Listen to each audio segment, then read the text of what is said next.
விஜய் டிவியில் ஒளிபரப்பாகி வருகின்ற பாண்டியன் ஸ்டோர்ஸ் 2 சீரியலில் தங்கமயில் கர்ப்பமாக இருக்கிறார் என்று பாண்டியனிடம் மொத்த குடும்பமும் சந்தோஷப்பட்டுச்சு. ஆனால் அது ஒரு பொய்யான ரிசல்ட் என்று தெரிந்ததும் ஏமாற்றம் அடைஞ்சிட்டாங்க. ஆனால் இது தங்கமயில் வேண்டுமென்று சொன்ன பொய் அல்ல. தங்கமயில் இந்த விஷயத்திலையும் ஏமாற்றி விட்டார் அப்படின்னு கோபத்தில் தங்கமயிலை தள்ளி வைக்கிறாரு. அதாவது தங்கமயில் மற்றும் அவருடைய குடும்பமும் ஏற்கனவே சரவணனிடம் படிப்பு விஷயத்தில் ஏமாற்றியதுனால கோபத்தில் சரவணன் தங்கமயில் அம்மா வீட்டில் கொண்டு போய் விட்டார்.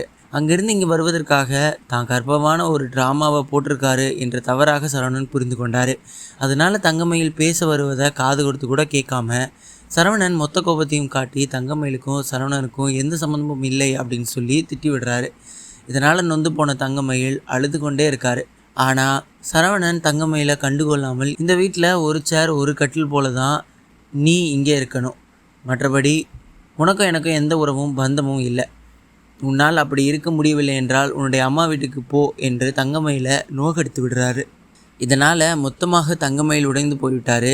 அடுத்ததாக குமரவேல் ஜெயிலுக்கு போயிட்டு வந்ததுக்கப்புறம் கொஞ்சம் அடக்கி வாசிக்கிறாரு. தற்போது அரசியை காதலித்த நாட்களை எண்ணி குமரவேல் மனசில் மறுபடியும் ஆசை வர ஆரம்பிக்குது.